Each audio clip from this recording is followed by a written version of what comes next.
As you might already know, MotoGP is coming to India very soon. And in the build-up to the series' India debut later this year, we got to chat with Aprilia Racing Team CEO Massimo Rivolo. Now, it was an online interaction, but we got to ask him all the questions and we got all the answers as well. But before getting on with the video, I'd like to discuss a couple of things about Massimo. Now, he has quite a CV because before Aprilia, he used to work with Ferrari as sports director, and he was there for over 10 years. He used to work with the likes of Fernando Alonso and Sebastian Vettel, and he was also instrumental in taking Charles Leclerc from F3 series to F1. So as you can make out, he has a wealth of experience when it comes to motorsports, and it is because of this experience that he brought from F1 to MotoGP, especially to Aprilia team, that they have now turned things around and they are a force to be reckoned with. I think they are one of the leading title contenders for this year as well.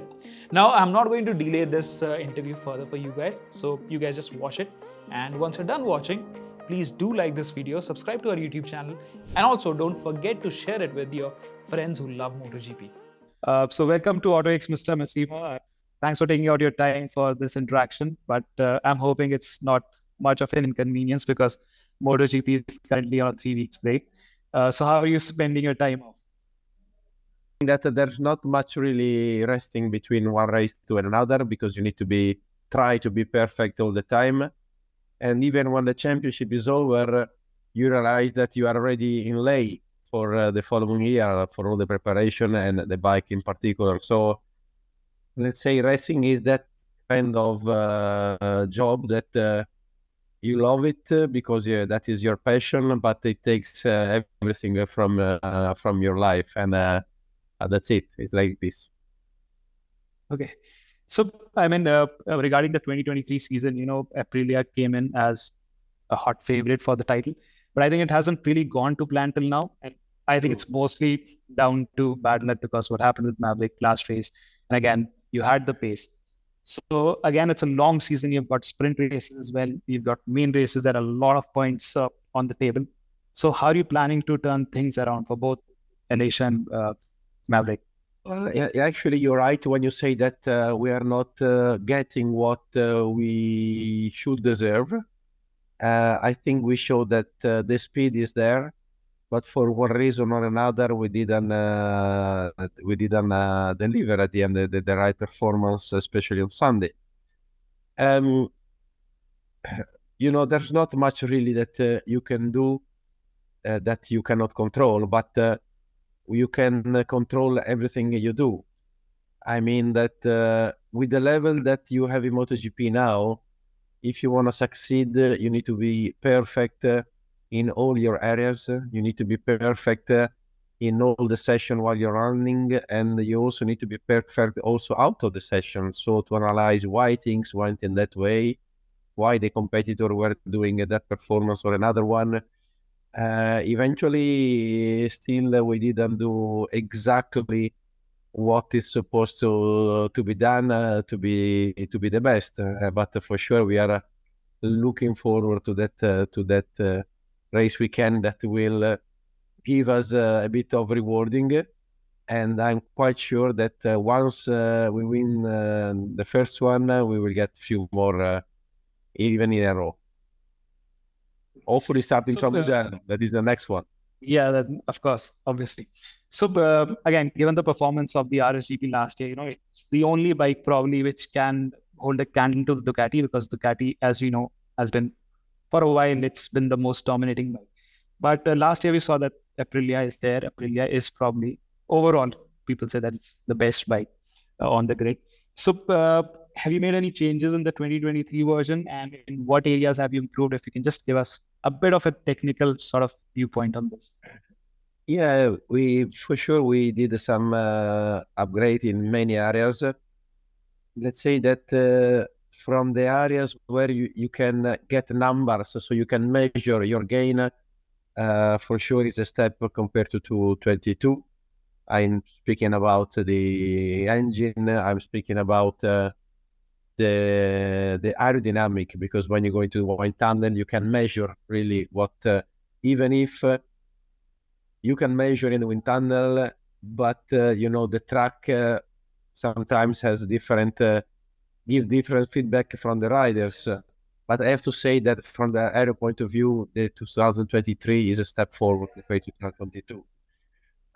Then there are many other areas that we did improve, but are less visible, like electronics, like chassis.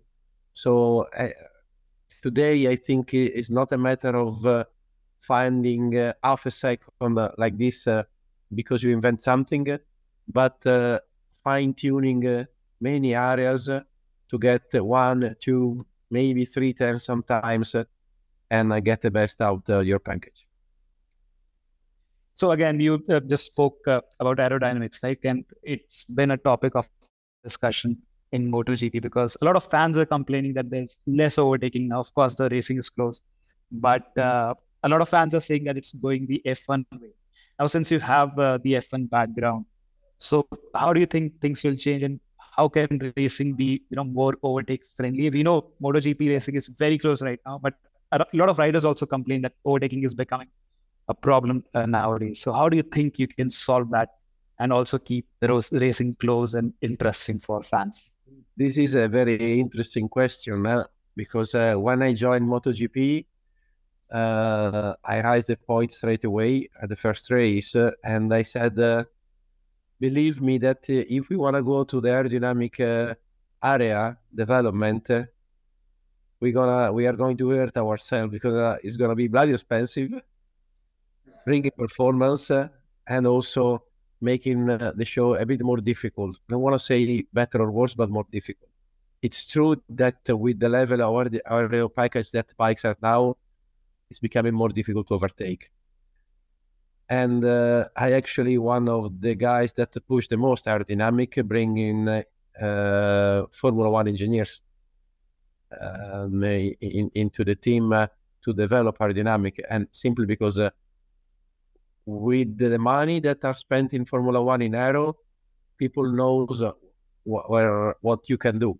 Obviously, a car and a bike are totally different, but smart engineers can bring good ideas on from one part to the other one. The rule change is supposed to be done only from 27. So we will have 3 more years where the bikes will keep improving, being faster and faster, and with more and more aero packages. I even propose to reduce the aero starting from next year because I believe that it's going to be a bit too much.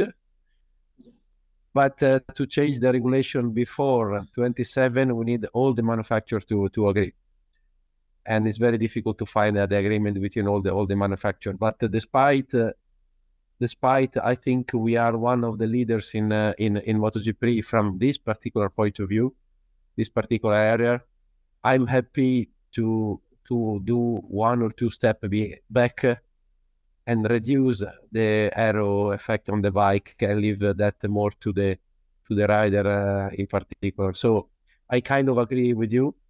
The only one that could change the rule could be the FIM for safety reason. Let's see, now that we are going to approach a fast track like Mugello, like Silverstone, like Assen, let's see that the speed we will reach, but also the corner speed, that is even more important, because the cornering speed is the one that gives the safety part of the track, in particular the runoff area, impact very, very, very important. So because obviously the more you're faster in a corner, the larger you need the runoff area. So that is going to be maybe a problem of track homologation for safety in MotoGP. So let's see what's going on. If nothing happens, I know that it sounds a bit silly, but we will keep pushing on aero as much as we can because it brings performance. So do you think it's also the reason why Japanese manufacturers are lagging behind? Because all the European manufacturers, let's say Aprilia, Ducati, and even KTM, so they have taken the aero game to the next level. But if you think about Honda and Yamaha, they're sort of, a little slow on the uptake. So do you think it's one of the reasons? I think that is one of the main reasons. Also, Europeans are used to work with a reaction time that is faster than the Japanese one. Especially, I mean, in Aprilia Racing, we are a small company, and the process from thinking a solution and applying the solution is quite fast. And I think this is one of the advantages that we have. So I just wanted to understand when let's say you are developing a bike. So from the ground up, you think about the aero in place, right? But a lot of people say that when Aprilia is designing a bike, so right from the ground up, you think about the aero. The bike is designed in such a way that you take care of the aero elements. But for Japanese manufacturers, it's mostly a last minute add-on sort of a thing. So is this true?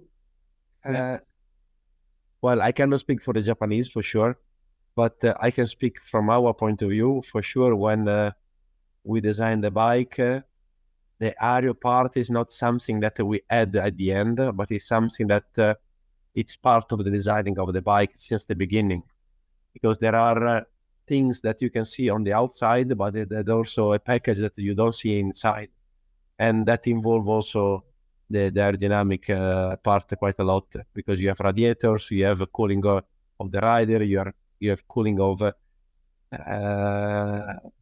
many parts, because the engine is hot and so the exhaust. So there's a lot of studies about also the inside of the bike. So, okay, on similar topic, so you've also had the RNF race team joining you from this year.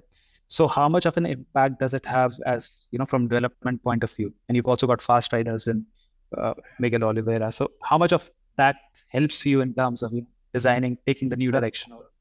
First of all, I'm very happy to have a satellite team. It was and it is actually quite a big effort to have 4 bikes on track.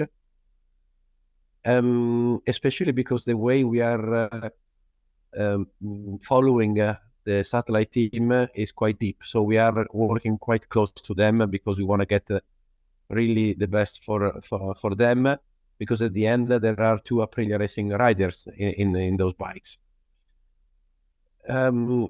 Despite they are using the 2022 bike, there are things that we can give to them in terms of development, and there are things that are very useful to us to develop the performance even during the 23 season. In a very simple way, if a rider is let's say that the slowest of the 4th, maybe does 1 corner better than the other 3. So the other 3 are learning even for the slower rider, and that is a simple way to improve, only from the rider point of view, but also it becomes a lot of data to analyze for the performance of the bike, understanding the good points and the bad points of the bike, the strong one and the weak ones. And that is a way also to develop the bike better also for next year. Okay, so I'm circling back to F1 a little, because again, you came from that background and you joined MotoGP. And of course, a lot of things have changed in between. So how's the switch been like?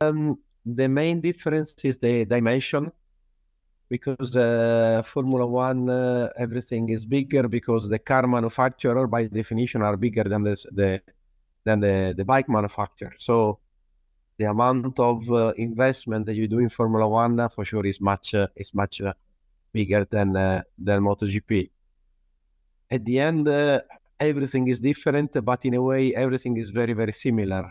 You have your race format, okay, it's different, but you have your procedure that are different, but you have free practice, qualifying, race, and you get to be prepared before the free practice, qualifying, races, and after doing the briefing. So the way to work is a bit is very similar, but everything with less people involved. It's quite interesting working with riders instead of drivers, I quite respect both categories, but when you see on track what the riders physically do and risk their skin and their bones, it's quite really impressive. It's really impressive. So this is one of the reasons I think why when you put a MotoGP rider into a Formula One car, is immediately very fast. Maybe he needs the technique to drive the car, but the feeling of fearness is close to zero, because the risk you get in a car, if it is nothing. Then for sure, Formula One today, you need to have for sure your technical background. You need to be physically ready, because the neck can get 5G in speed corners. So for sure, they have two different approaches, two different training. But the fact that the rider is on top of the bike outside, he can fall off, he can jump sometimes for meters and meters, crash at more than 300 in Le Mans. Aleix Espargaró, when he decided to leave the bike, it was 283, something like that. I thought it was 315 or something with that. I don't know. Yeah, it was close to 300. Yeah. And then he cleaned himself. He was quite burned on the arm, and he came to the garage, was ready to do another one with the other bike. So it's quite impressive, really. So the fact that they risk their life and then they change they switch in a blink of an eye. Amazing.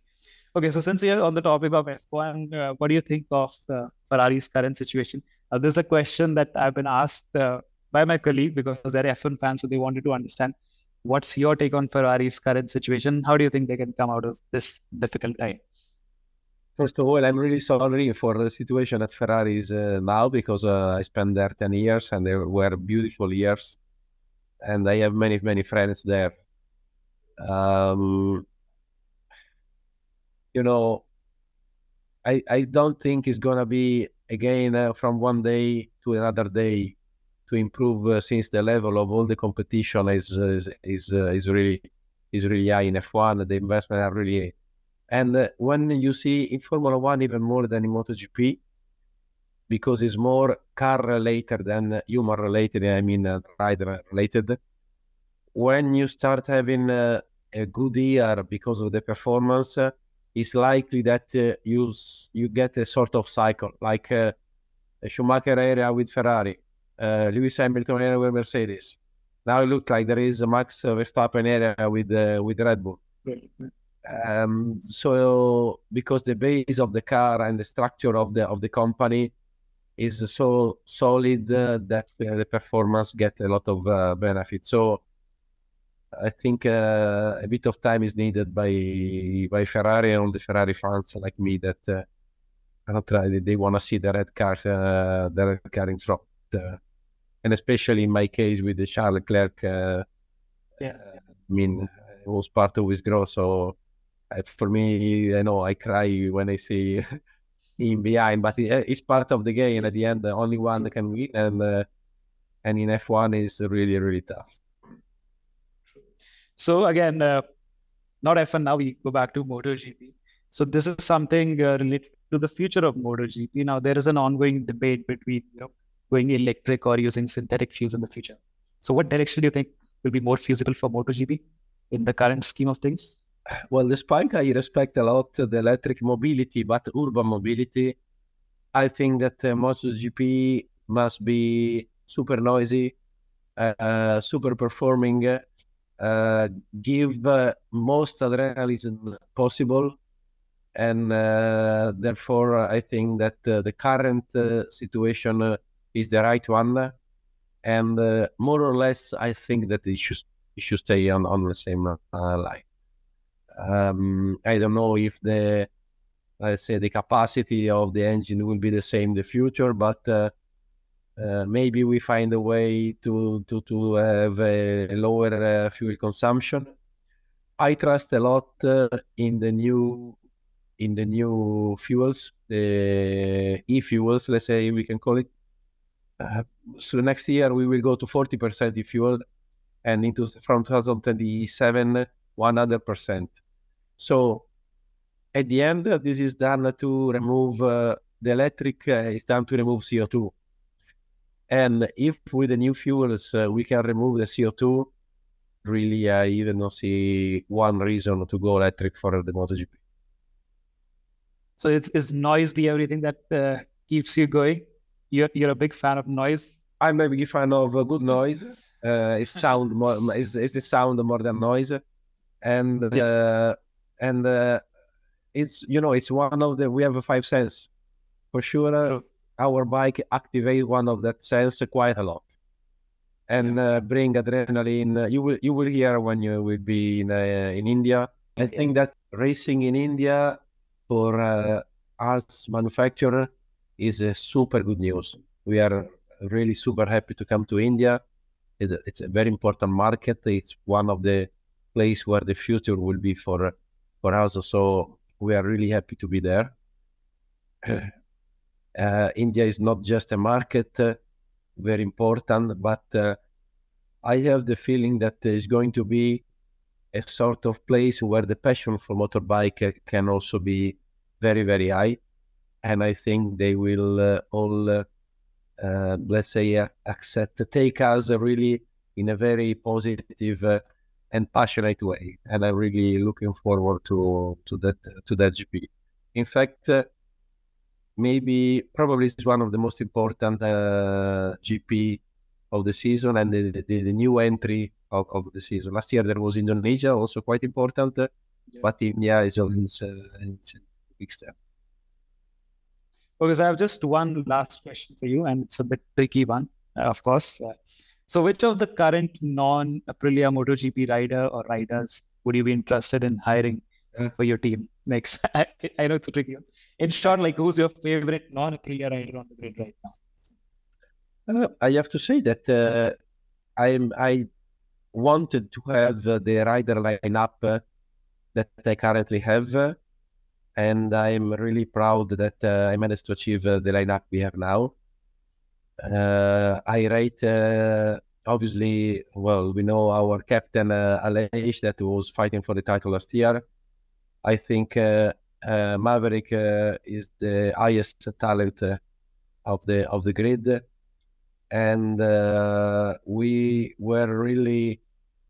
We got the confirm was not a surprise to me to see Miguel Oliveira, even if it was super unlucky 2 times his race and his body was destroyed by someone else. But I think is another potential world champion, let's say.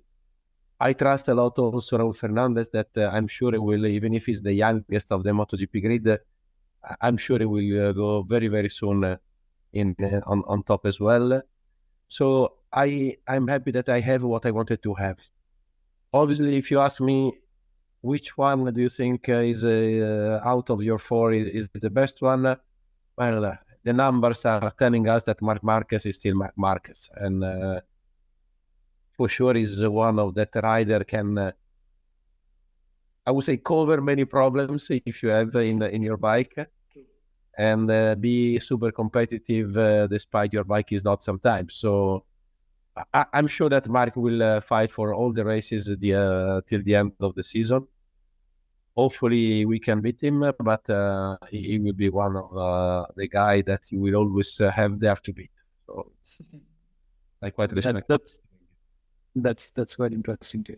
So again, thanks a lot for your time. I think it was very insightful to have a word with you, and again, you're very candid in your answers. So I really enjoyed it, to be very frank with you. And hopefully, once you are in India, we'll get to meet you in person, and probably we can discuss more MotoGP and stuff. Sure. So hope to see you there, and maybe also in Thailand if you come. Yeah, obviously, definitely, I'll definitely try to catch you. Okay. Bye bye. Thank you.